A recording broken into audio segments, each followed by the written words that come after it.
नमस्कार विद्यार्थियों, मैं डॉक्टर मोनिका खेतरपाल, सह आचार्य भौतिक शास्त्र, डूंगर महाविद्यालय, बीकानेर।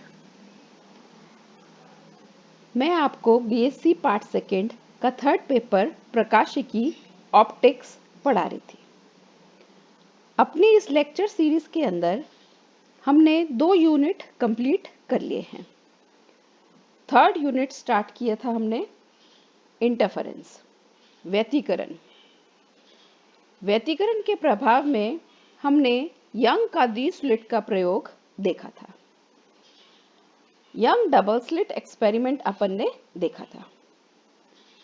यंग डबल स्लिट के एक्सपेरिमेंट में अगर किसी प्रकाश स्रोत के सामने हम कागज का गत्ता रख के उसमें 2 छिद्र करते हैं, S1 और S2, तो हमें सामने स्क्रीन के ऊपर एकांतर क्रम में दीप्त और अदीप्त फ्रिंजें मिल रही थी।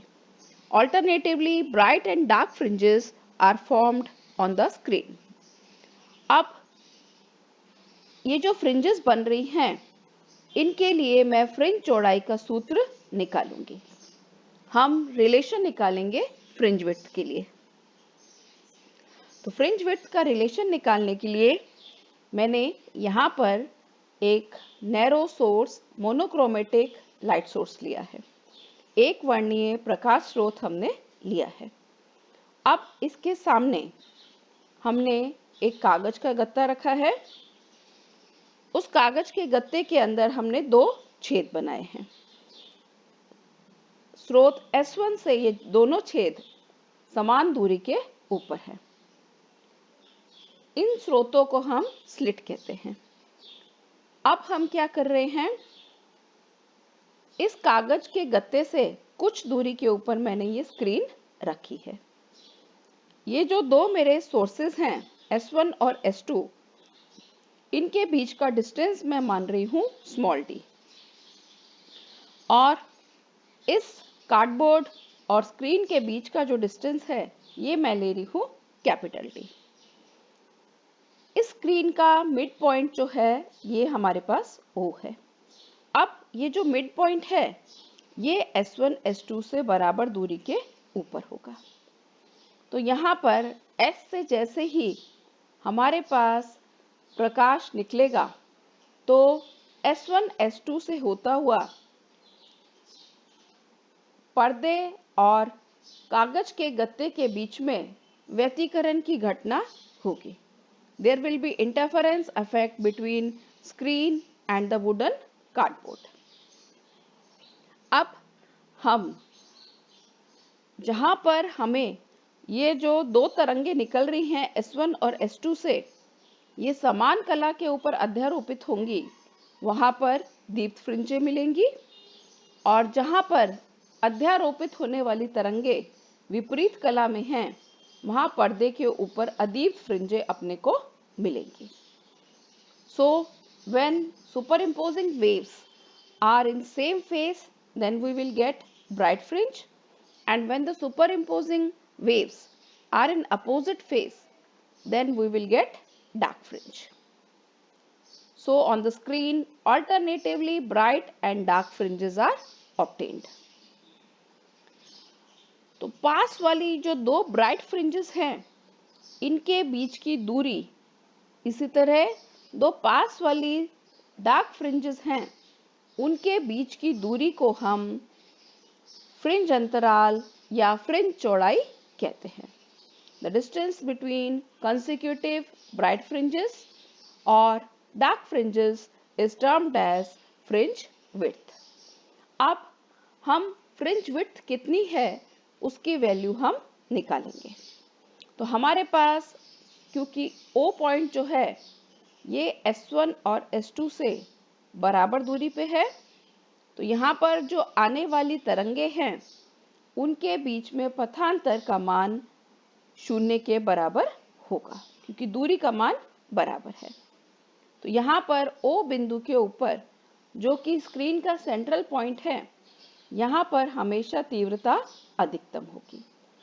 कंस्ट्रक्टिव इंटरफेरेंस का फिनोमिना होगा, संपोषी व्यतिकरण होगा, तो O बिंदु हमेशा दीप्त अपने को मिलेगा। Bright fringe will always be formed on point O। अब मैं क्या मान रही हूं, स्क्रीन के ऊपर एक बिंदु मान रही हूं P, जो कि O बिंदु से x दूरी के ऊपर है।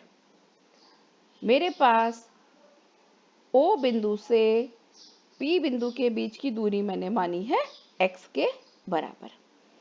अब ये जो P बिंदु है, S1 और S2 से P बिंदु तक आने वाली प्रकाश किरणों के लिए हम पथांतर का मान निकालेंगे। पथांतर का मान कितना होगा, S2P माइनस S1P। अब मैं S2P और S1P का मान निकालूंगी। ये मान मुझे निकालने के लिए मैं पहले एक त्रिभुज ले रही हूं। ट्रायंगल हम मान रहे हैं S1P L1। L1 बिंदु कैसे आया, हम क्या कर रहे हैं, S1 बिंदु से हमारी स्क्रीन के ऊपर एक परपेंडिकुलर डाल रहे हैं।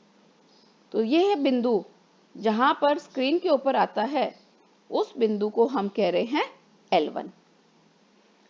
तो इस त्रिभुज के अंदर मेरे पास PL1 का मान किसके बराबर है, क्योंकि ये दूरी तो है x के बराबर और ये दूरी कितनी है d/2। तो PL1 का मान आ गया x माइनस d/2 के बराबर। इसी तरह S2 से स्क्रीन के ऊपर मैंने लंब डाला है, यह बिंदु मेरे पास है L2। तो PL2 का मान कितना आ गया, x प्लस d/2 के बराबर। अब मैं त्रिभुज ले रही हूं PS1 L1। पाइथागोरस थ्योरम से S1P स्क्वायर का मान कितना आएगा, S1 L1 स्क्वायर, जो कि कैपिटल D के बराबर है। और PL1 का मान कितना है, x माइनस d/2 के स्क्वायर के बराबर आ गया। इन दोनों में d स्क्वायर मैंने कॉमन लिया, तो d स्क्वायर को कॉमन लेने पर 1 प्लस x माइनस d/2 का whole square upon d square. अब S1P का मान, ये है S1P का होल स्क्वायर, तो मेरे पास अंडर रूट ले लें तो S1P का मान कितना आ जाएगा, d plus d into 1 plus x minus d का स्क्वायर अपॉन d स्क्वायर, इसकी पावर हाफ। बाइनोमियल थ्योरम से इस ब्रैकेट टर्म को खोल लें, 1 प्लस एक्स माइनस डी का स्क्वायर अपॉन 2d स्क्वायर। क्योंकि अपने पास x माइनस डी का मान कैपिटल D से बहुत छोटा है, तो हमारे पास सिर्फ इसके अंदर दो ही टर्म्स आएंगी। हायर ऑर्डर जो टर्म्स हैं उनको हम निग्लेक्ट करेंगे। जैसे मैंने S1P का मान निकाला है, उसी तरह मैं यहाँ पर S2P का मान निकालूंगी। S2P का मान निकालने के लिए त्रिभुज काम में ले रही हूँ S2P L2। त्रिभुज S2P L2 से S2P स्क्वायर का मान आ जाएगा d square plus x plus d/2 whole square. Under root ले लें और हायर ऑर्डर टर्म्स को हम निग्लेक्ट कर दें बाइनोमियल थ्योरम से एक्सपेंशन करने पर, तो मेरे पास ये समीकरण 2 आ गया। Equation 2 is obtained using binomial theorem and expansion where we have neglected higher order terms। अब मैं मेरे पाथ डिफरेंस पथांतर का मान निकाल सकती हूँ। पथांतर का मान है S2P माइनस S1P। समीकरण 2 इक्वेशन सेकेंड से इक्वेशन 1 को मैं सब्ट्रैक्ट कर रही हूँ, तो S2P इसके बराबर है, S1P का मान हमने रख दिया, इसको हल कर लें, सॉल्व कर लें, तो ये मान अपने पास आ जाएगा XD अपॉन कैपिटल D। तो path difference S2P minus S1P equal to XD upon capital D। अब ये अपने पास पार्ट डिफरेंस आ गया। पार्ट डिफरेंस निकालने के बाद हम इसको दीप्त और अदीप्त फ्रिंजों के लिए निकालेंगे। तो पहले मैं कंडीशन निकाल रही हूँ ब्राइट फ्रिंजेस के लिए। ब्राइट फ्रिंजेस के लिए मैं मान लूँ कि मेरे पास ये जो बिंदु P है, जिसको कि हमने मध्य बिंदु से x दूरी के ऊपर माना था, इस P बिंदु के ऊपर मेरे पास दीप्त फ्रिंज, ब्राइट फ्रिंज बन रही है। और ये जो फ्रिंज बन रही है, इस फ्रिंज का नंबर मैं मान रही हूँ nth। तो दूरी को मैं लिख रही हूँ x बराबर xn। और हमें पता है, मेरे पिछले लेक्चर में अपन ने देखा था कि दीप्त फ्रिंज के लिए पथांतर का मान होना चाहिए n लैम्डा के बराबर। तो पार्ट डिफरेंस को हम रख दें n लैम्डा। तो यहाँ से xn का मान आ जाएगा n lambda capital D upon small d। अगर n की जगह मैं मानूं कि फ्रिंज की संख्या है n+1, तो xn+1 का मान n+1 lambda d upon small d, beta का मान आ जाएगा lambda capital D upon small d। तो मेरे पास दीप्त फ्रिंजों के लिए जो फ्रिंज चौड़ाई का मान आया है, यह n मान के ऊपर निर्भर नहीं करता। इसका क्या अर्थ है कि सभी चमकीली ब्राइट फ्रिंजेस, इनकी चौड़ाई समान होगी, यह संख्या के ऊपर निर्भर नहीं करेगी। ऐसे ही हम कंडीशन निकाल रहे हैं अदीप्त फ्रिंजों के लिए। We are determining the condition for dark fringes. Dark fringes के लिए हमें पता है कि पथांतर का मान 2n+1 लैम्डा बाय 2 के बराबर होगा। तो मेरी जो हमने कंडीशन निकाली थी पार्ट डिफरेंस xd/d, यहाँ पर अब मैं मान लूँ nth डार्क फ्रिंज बन रही है, और ब्राइट और डार्क के अंदर डिफरेंस दिखाने के लिए इसको मैंने xn डैश से लिखा है। तो xn डैश का मान यहाँ से आ जाएगा। इसी तरह हम मान लें कि फ्रिंज की संख्या है n+1। n+1 हम क्यों ले रहे हैं? क्योंकि हमें फ्रिंज चौड़ाई का मान निकालना है, और फ्रिंज चौड़ाई होती है दो पास वाली फ्रिंजों के बीच की दूरी। The distance between two consecutive bright और dark fringes is termed as fringe width. तो हमारे पास यहाँ से फ्रिंज विड्थ की वैल्यू आ जाएगी lambda capital D upon small d। तो डार्क फ्रिंजेस के लिए भी फ्रिंज विड्थ की वैल्यू डिपेंड नहीं करती n वैल्यू के ऊपर।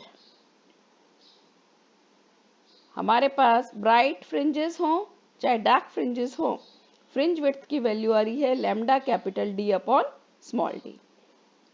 ये मेरे पास जो हमने ब्लू कलर से दिखाई हैं, ये डार्क फ्रिंजेस है। तो कंसेक्यूटिवली ब्राइट और डार्क फ्रिंजेस अपने पास बन रही हैं। तो फ्रिंज विड्थ की जो वैल्यू है, ये डिपेंड कर रही है वेवलेंथ के ऊपर। प्रकाश की तरंग दैर्ध्य के ये समानुपाती होती है। तो हम अगर एक वर्णीय जो हम प्रकाश स्रोत ले रहे हैं, ये हमारा रेड कलर का है, तो हमारे पास फ्रिंजेस जो बनेंगी उनकी चौड़ाई मैक्सिमम होगी, क्योंकि रेड कलर के लिए लैम्डा का मान मैक्सिमम है। अब